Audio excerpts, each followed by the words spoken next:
Surat Paulus kepada jemaat di Galatia, pasal 1 ayat 1-5. Salam. Dari Paulus, seorang rasul, bukan karena manusia, juga bukan oleh seorang manusia, melainkan oleh Yesus Kristus dan Allah, Bapa yang telah membangkitkan Dia dari antara orang mati, dan dari semua saudara yang ada bersama-sama dengan aku, kepada jemaat-jemaat di Galatia. Kasih karunia menyertai kamu dan damai sejahtera dari Allah, Bapa kita, dan dari Tuhan Yesus Kristus, yang telah menyerahkan dirinya karena dosa-dosa kita, untuk melepaskan kita dari dunia jahat yang sekarang ini, menurut kehendak Allah dan Bapa kita. Baginya lah kemuliaan selama-lamanya. Amin.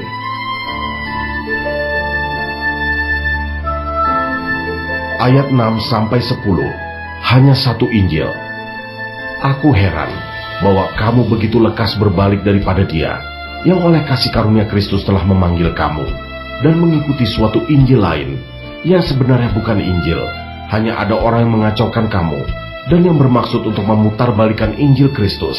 Tetapi sekalipun kami, atau seorang malaikat dari sorga yang memberitakan kepada kamu suatu Injil yang berbeda dengan Injil yang telah kami beritakan kepadamu, terkutuklah dia, seperti yang telah kami katakan dahulu. Sekarang kukatakan sekali lagi, jikalau ada orang yang memberitakan kepadamu suatu Injil yang berbeda dengan apa yang telah kamu terima, terkutuklah dia. Jadi bagaimana sekarang? Adakah ku cari kesukaan manusia atau kesukaan Allah? Adakah ku coba berkenan kepada manusia? Sekiranya aku masih mau mencoba berkenan kepada manusia, maka aku bukanlah hamba Kristus.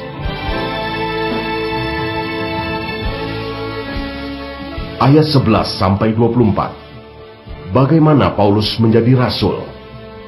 Sebab aku menegaskan kepadamu, saudara-saudaraku, bahwa Injil yang kuberitakan itu bukanlah Injil manusia, karena aku bukan menerimanya dari manusia, dan bukan manusia yang mengajarkannya kepadaku, tetapi aku menerimanya oleh penyataan Yesus Kristus. Sebab kamu telah mendengar tentang hidupku dahulu dalam agama Yahudi. Tanpa batas aku menganiaya jemaat Allah dan berusaha membinasakannya. Dan di dalam agama Yahudi, aku jauh lebih maju dari banyak teman yang sebaya dengan aku di antara bangsaku, sebagai orang yang sangat rajin memelihara adat istiadat nenek moyangku. Tetapi waktu Ia yang telah memilih aku sejak kandungan ibuku dan memanggil aku oleh kasih karunia-Nya, berkenan menyatakan anaknya di dalam aku, supaya aku memberitakan Dia di antara bangsa-bangsa bukan Yahudi, maka sesaat pun aku tidak minta pertimbangan kepada manusia. Juga aku tidak pergi ke Yerusalem mendapatkan mereka yang telah menjadi rasul sebelum aku.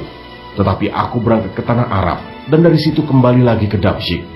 Lalu 3 tahun kemudian, aku pergi ke Yerusalem untuk mengunjungi Kefas, dan aku menumpang 15 hari di rumahnya.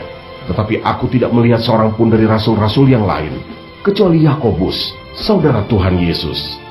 Di hadapan Allah kutegaskan, apa yang kutuliskan kepadamu ini benar. Aku tidak berdusta. Kemudian aku pergi ke daerah-daerah Syria dan Kilikia. Tetapi rupaku tetap tidak dikenal oleh jemaat-jemaat Kristus di Yudea. Mereka hanya mendengar bahwa Ia yang dahulu menganiaya mereka sekarang memberitakan iman yang pernah hendak dibinasakannya, dan mereka memuliakan Allah karena aku.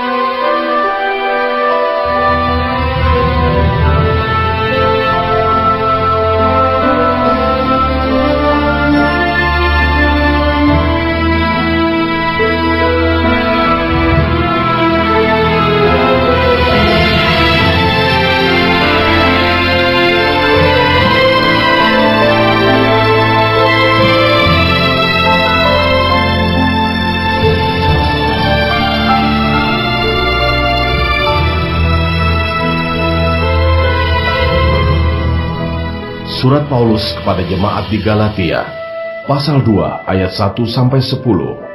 Paulus diakui oleh para rasul.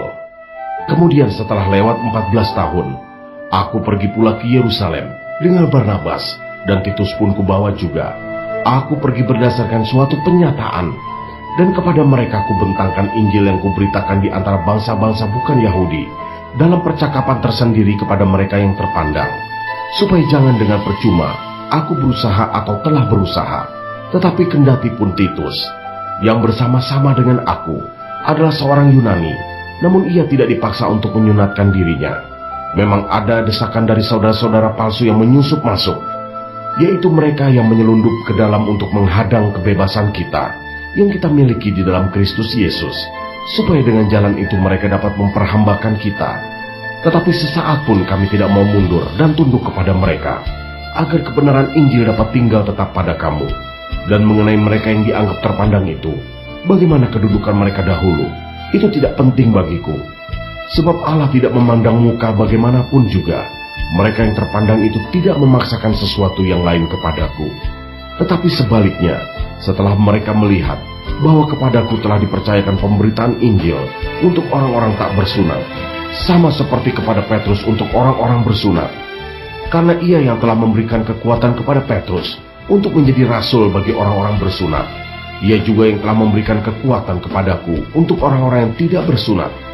Dan setelah melihat kasih karunia yang dianugerahkan kepadaku, maka Yakobus, Kefas, dan Yohanes, yang dipandang sebagai soko guru jemaat, berjabat tangan dengan aku dan dengan Barnabas sebagai tanda persekutuan, supaya kami pergi kepada orang-orang yang tidak bersunat, dan mereka kepada orang-orang yang bersunat.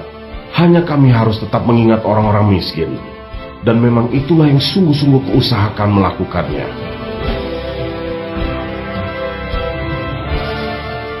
Ayat 11-14. Paulus bertentangan dengan Petrus. Tetapi waktu Kefas datang ke Antiokhia, aku berterang-terang menentangnya, sebab ia salah. Karena sebelum beberapa orang dari kalangan Yakobus datang, ia makan sehidangan dengan saudara-saudara yang tidak bersunat. Tetapi setelah mereka datang, ia mengundurkan diri dan menjauhi mereka karena takut akan saudara-saudara yang bersunat. Dan orang-orang Yahudi yang lain pun turut berlaku munafik dengan dia, sehingga Barnabas sendiri turut terseret oleh kemunafikan mereka. Tetapi waktu kulihat bahwa kelakuan mereka itu tidak sesuai dengan kebenaran Injil, aku berkata kepada Kefas di hadapan mereka semua, jika engkau seorang Yahudi, hidup secara kafir dan bukan secara Yahudi, bagaimanakah engkau dapat memaksa saudara-saudara yang tidak bersunat untuk hidup secara Yahudi?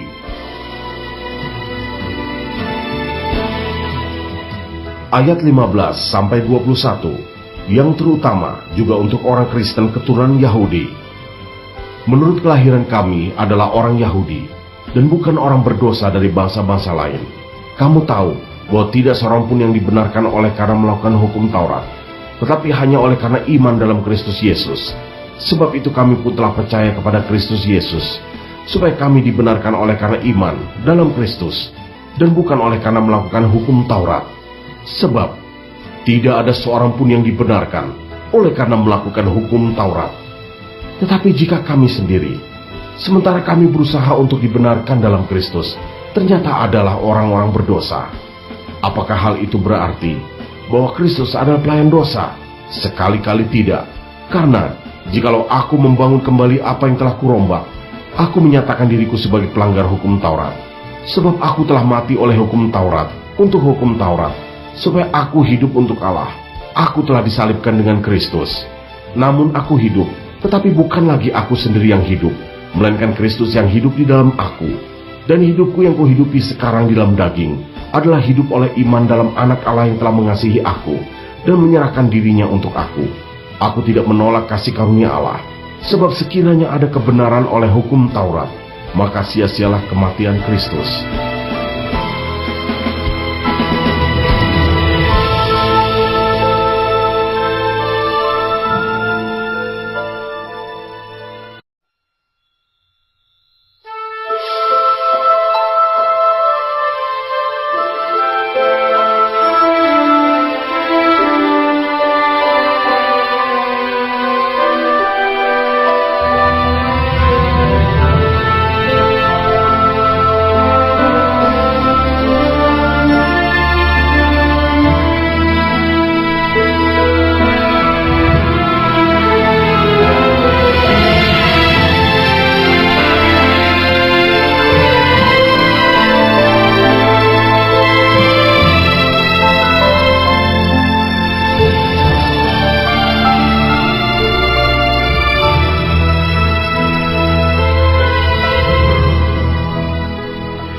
Paulus kepada jemaat di Galatia, pasal 3 ayat 1-14, dibenarkan oleh karena iman.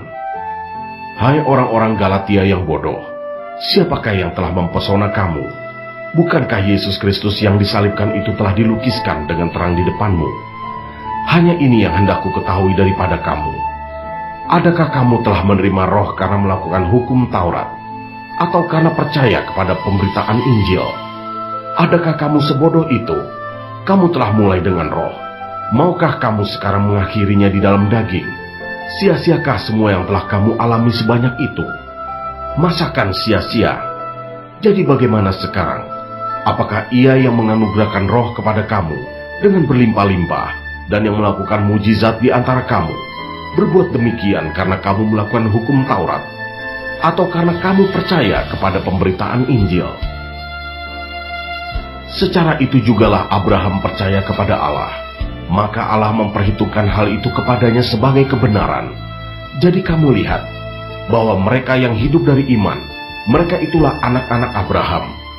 Dan kitab suci yang sebelumnya mengetahui bahwa Allah membenarkan orang-orang bukan Yahudi oleh karena iman, telah terlebih dahulu memberitakan Injil kepada Abraham. Olehmu segala bangsa akan diberkati. Jadi mereka yang hidup dari iman, merekalah yang diberkati bersama-sama dengan Abraham yang beriman itu. Karena semua orang yang hidup dari pekerjaan hukum Taurat berada di bawah kutuk.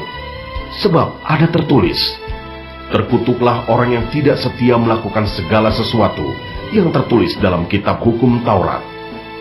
Dan bahwa tidak ada orang yang dibenarkan di hadapan Allah karena melakukan hukum Taurat adalah jelas. Karena orang yang benar akan hidup oleh iman. Tetapi dasar hukum Taurat bukanlah iman, melainkan siapa yang melakukannya akan hidup karenanya. Kristus telah menebus kita dari kutuk hukum Taurat dengan jalan menjadi kutuk karena kita. Sebab ada tertulis, terkutuklah orang yang digantung pada kayu salib. Yesus Kristus telah membuat ini, supaya di dalam Dia berkat Abraham sampai kepada bangsa-bangsa lain, sehingga oleh iman kita menerima roh yang telah dijanjikan itu.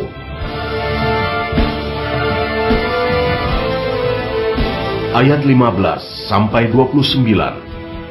Hukum Taurat atau janji. Saudara-saudara, baiklah kupergunakan suatu contoh dari hidup sehari-hari, suatu wasiat yang telah disahkan, sekalipun ia dari manusia, tidak dapat dibatalkan atau ditambahi oleh seorang pun. Adapun kepada Abraham diucapkan segala janji itu, dan kepada keturunannya tidak dikatakan kepada keturunan-keturunannya, seolah-olah dimaksud banyak orang, tetapi hanya satu orang, dan kepada keturunanmu, yaitu Kristus. Maksudku ialah, janji yang sebelumnya telah disahkan Allah, tidak dapat dibatalkan oleh hukum Taurat, yang baru terbit 430 tahun kemudian, sehingga janji itu hilang kekuatannya. Sebab, jikalau apa yang ditentukan Allah berasal dari hukum Taurat, ia tidak berasal dari janji. Tetapi justru oleh janjilah Allah telah menganugerahkan kasih karunia-Nya kepada Abraham. Kalau demikian, apakah maksudnya hukum Taurat? Ia ditambahkan oleh karena pelanggaran-pelanggaran, sampai datang keturunan yang dimaksud oleh janji itu. Dan ia disampaikan dengan perantaraan malaikat-malaikat ke dalam tangan seorang pengantara. Seorang pengantara bukan hanya mewakili satu orang saja, sedangkan Allah adalah satu. Kalau demikian, bertentangankah hukum Taurat dengan janji-janji Allah? Sekali-kali tidak, sebab andai kata hukum Taurat diberikan sebagai sesuatu yang dapat menghidupkan, maka memang kebenaran berasal dari hukum Taurat. Tetapi kitab suci telah mengurung segala sesuatu di bawah kekuasaan dosa, supaya oleh karena iman dalam Yesus Kristus, janji itu diberikan kepada mereka yang percaya. Sebelum iman itu datang, kita berada di bawah pengawalan hukum Taurat, dan dikurung sampai iman itu telah dinyatakan. Jadi hukum Taurat adalah penuntun bagi kita, sampai Kristus datang, supaya kita dibenarkan karena iman. Sekarang iman itu telah datang. Karena itu kita tidak berada lagi di bawah pengawasan penuntun, sebab kamu semua adalah anak-anak Allah, karena iman di dalam Yesus Kristus. Karena kamu semua yang dibaptis dalam Kristus telah mengenakan Kristus. Dalam hal ini tidak ada orang Yahudi atau orang Yunani, Tidak ada hamba atau orang merdeka, tidak ada laki-laki atau perempuan, karena kamu semua adalah satu di dalam Kristus Yesus. Dan jikalau kamu adalah milik Kristus, kamu juga adalah keturunan Abraham dan berhak menerima janji Allah.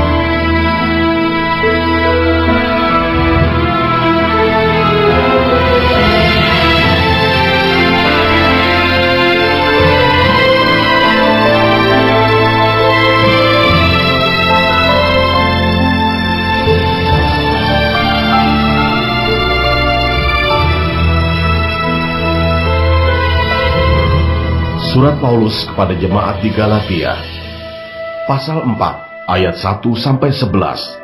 Tak ada lagi perhambaan. Yang dimaksud ialah, selama seorang ahli waris belum akil balik, sedikit pun ia tidak berbeda dengan seorang hamba.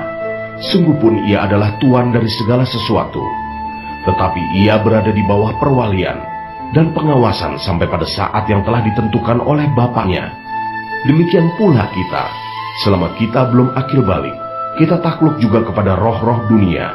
Tetapi setelah genap waktunya, maka Allah mengutus anaknya, yang lahir dari seorang perempuan, dan takluk kepada hukum Taurat.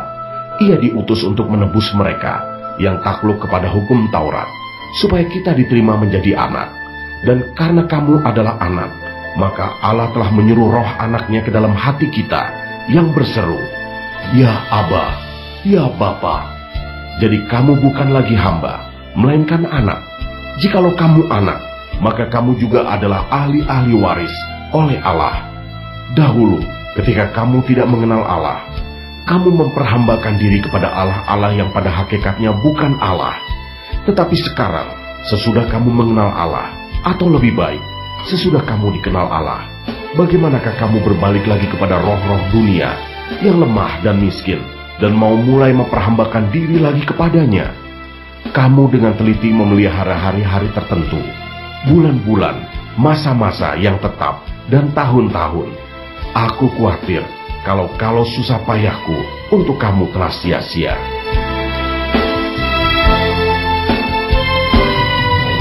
Ayat 12-20. Ingatlah akan hubungan kita yang semula. Aku minta kepadamu saudara-saudara, jadilah seperti aku, sebab aku pun telah menjadi sama seperti kamu. Belum pernah kualami sesuatu yang tidak baik daripadamu. Kamu tahu bahwa aku pertama kali telah memberitakan Injil kepadamu, oleh karena aku sakit pada tubuhku. Sungguh pun demikian keadaan tubuhku itu, yang merupakan pencobaan bagi kamu. Namun kamu tidak menganggapnya sebagai sesuatu yang hina dan yang menjijikan, tetapi kamu telah menyambut aku, sama seperti menyambut seorang malaikat Allah. Malahan sama seperti menyambut Kristus Yesus sendiri. Betapa bahagianya kamu pada waktu itu. Dan sekarang, di manakah bahagiamu itu? Karena aku dapat bersaksi tentang kamu, bahwa jika mungkin, kamu telah mencungkil matamu dan memberikannya kepadaku. Apakah dengan mengatakan kebenaran kepadamu, aku telah menjadi musuhmu? Mereka dengan giat berusaha untuk menarik kamu, tetapi tidak dengan tulus hati, karena mereka mau mengucilkan kamu, supaya kamu dengan giat mengikuti mereka. Memang baik kalau orang dengan giat berusaha menarik orang lain dalam perkara-perkara yang baik, asal pada setiap waktu, dan bukan hanya bila aku ada di antaramu. Hai anak-anakku, karena kamu aku menderita sakit bersalin lagi, sampai rupa Kristus menjadi nyata di dalam kamu. Betapa rinduku untuk berada di antara kamu pada saat ini, dan dapat berbicara dengan suara yang lain, karena aku telah habis akal menghadapi kamu.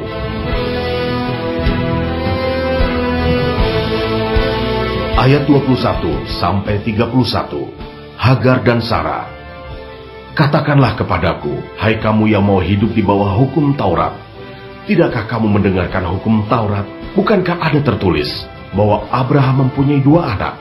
seorang dari perempuan yang menjadi hambanya, dan seorang dari perempuan yang merdeka.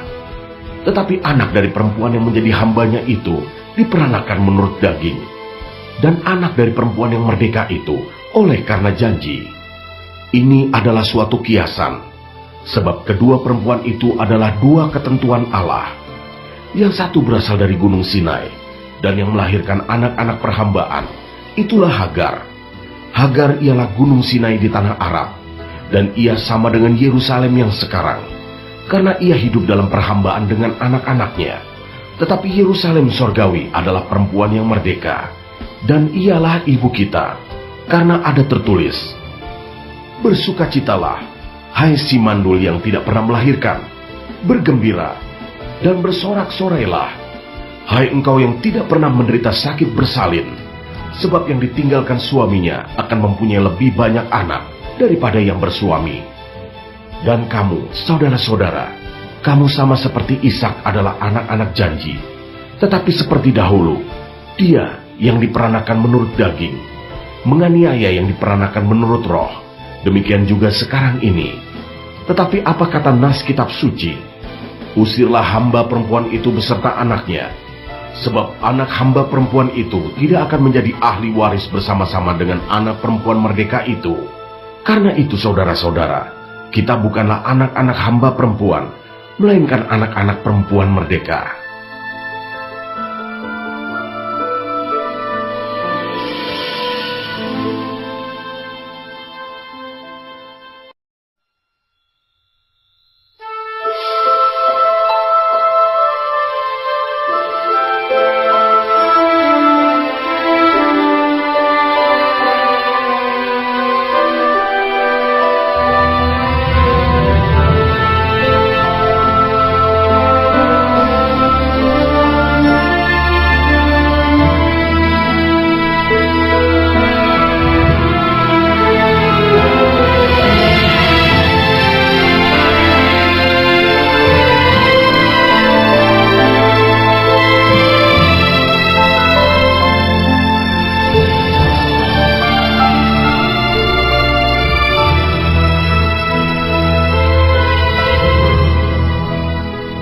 Surat Paulus kepada jemaat di Galatia, pasal 5 ayat 1-15, kemerdekaan Kristen. Supaya kita sungguh-sungguh merdeka, Kristus telah memerdekakan kita. Karena itu berdirilah teguh, dan jangan mau lagi dikenakan kuk perhambaan. Sesungguhnya, aku Paulus berkata kepadamu, jikalau kamu menyunatkan dirimu, Kristus sama sekali tidak akan berguna bagimu. Sekali lagi aku katakan kepada setiap orang yang menyunatkan dirinya, bahwa ia wajib melakukan seluruh hukum Taurat. Kamu lepas dari Kristus, jikalau kamu mengharapkan kebenaran oleh hukum Taurat. Kamu hidup di luar kasih karunia, sebab oleh roh dan karena iman, kita menantikan kebenaran yang kita harapkan. Sebab bagi orang-orang yang ada di dalam Kristus Yesus, hal bersunat atau tidak bersunat tidak mempunyai sesuatu arti. Hanya iman yang bekerja oleh kasih. Dahulu kamu berlomba dengan baik. Siapakah yang menghalang-halangi kamu, sehingga kamu tidak menuruti kebenaran lagi? Ajakan untuk tidak menurutinya lagi bukan datang dari Dia yang memanggil kamu. Sedikit lagi sudah mengkamirkan seluruh adonan. Dalam Tuhan aku yakin tentang kamu, bahwa kamu tidak mempunyai pendirian lain daripada pendirian ini. Tetapi barang siapa yang mengacaukan kamu, ia akan menanggung hukumannya, siapapun juga dia. Dan lagi aku ini, saudara-saudara, jikalau aku masih memberitakan sunat, mengapakah aku masih dianiaya juga? Sebab kalau demikian, salib bukan batu sandungan lagi. Baiklah mereka yang menghasut kamu itu mengebirikan saja dirinya. Saudara-saudara, memang kamu telah dipanggil untuk merdeka. Tetapi janganlah kamu mempergunakan kemerdekaan itu sebagai kesempatan untuk kehidupan dalam dosa. Melainkan layanilah seorang akan yang lain oleh kasih. Sebab seluruh hukum Taurat tercakup dalam satu firman ini, yaitu, kasihilah sesamamu manusia, seperti dirimu sendiri. Tetapi jikalau kamu saling menggigit dan saling menelan, awaslah, supaya jangan kamu saling membinasakan.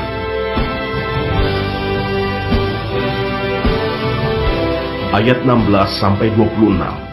Hidup menurut daging atau roh. Maksudku ialah, hiduplah oleh roh, maka kamu tidak akan menuruti keinginan daging. Sebab keinginan daging berlawanan dengan keinginan roh, dan keinginan roh berlawanan dengan keinginan daging. Karena keduanya bertentangan, sehingga kamu setiap kali tidak melakukan apa yang kamu kehendaki.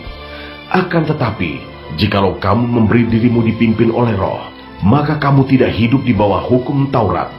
Perbuatan daging telah nyata, yaitu percabulan, kecemaran, hawa nafsu, penyembahan berhala, sihir, perseteruan, perselisihan, iri hati, amarah, kepentingan diri sendiri, percideraan, roh pemecah, kedengkian, kemabukan, pesta pora dan sebagainya.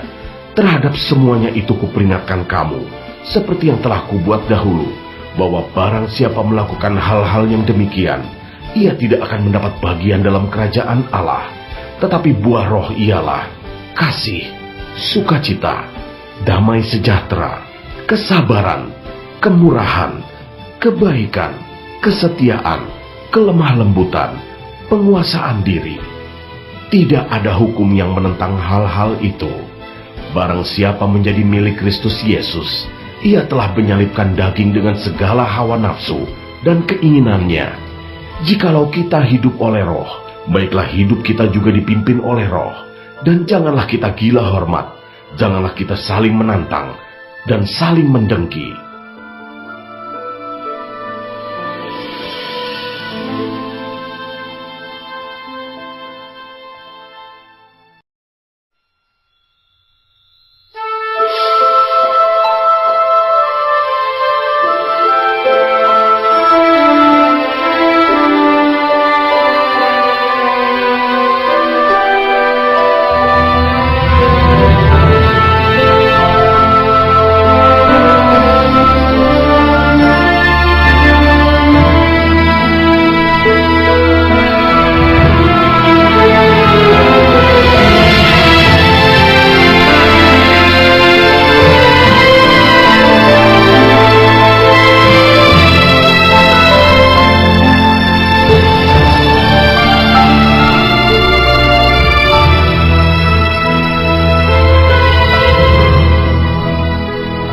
Surat Paulus kepada jemaat di Galatia, pasal 6 ayat 1-10.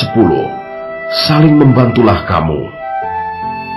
Saudara-saudara, kalaupun seorang kedapatan melakukan suatu pelanggaran, maka kamu yang rohani harus memimpin orang itu ke jalan yang benar dalam roh lemah lembut, sambil menjaga dirimu sendiri, supaya kamu juga jangan kena pencobaan. Bertolong-tolonglah menanggung bebanmu. Demikianlah kamu memenuhi hukum Kristus. Sebab kalau seorang menyangka bahwa ia berarti, padahal ia sama sekali tidak berarti, ia menipu dirinya sendiri. Baiklah tiap-tiap orang menguji pekerjaannya sendiri, maka ia boleh bermegah melihat keadaannya sendiri, dan bukan melihat keadaan orang lain.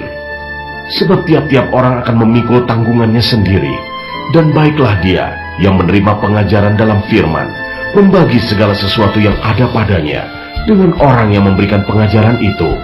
Jangan sesat.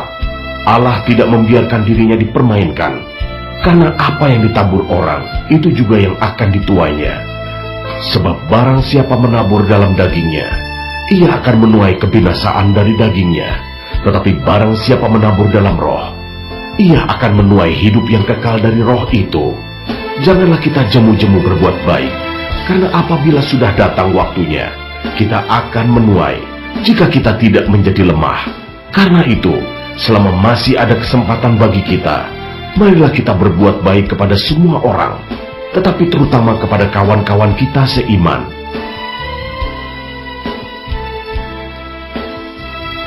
Ayat 11-18, peringatan dan salam. Lihatlah, bagaimana besarnya huruf-huruf yang kutulis kepadamu dengan tanganku sendiri. Mereka yang secara lahiriah suka menonjolkan diri, merekalah yang berusaha memaksa kamu untuk bersunat, hanya dengan maksud supaya mereka tidak dianiaya karena salib Kristus.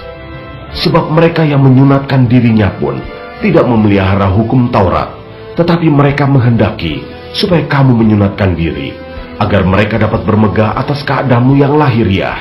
Tetapi aku sekali-kali tidak mau bermegah selain dalam salib Tuhan kita Yesus Kristus. Sebab olehnya dunia telah disalibkan bagiku, dan aku bagi dunia. Sebab bersunat atau tidak bersunat tidak ada artinya, tetapi menjadi ciptaan baru, itulah yang ada artinya. Dan semua orang yang memberi dirinya dipimpin oleh patokan ini, turunlah kiranya damai sejahtera dan rahmat atas mereka dan atas Israel milik Allah. Selanjutnya, janganlah ada orang yang menyusahkan aku, karena pada tubuhku ada tanda-tanda milik Yesus. Kasih karunia Tuhan kita Yesus Kristus menyertai roh kamu, saudara-saudara. Amin.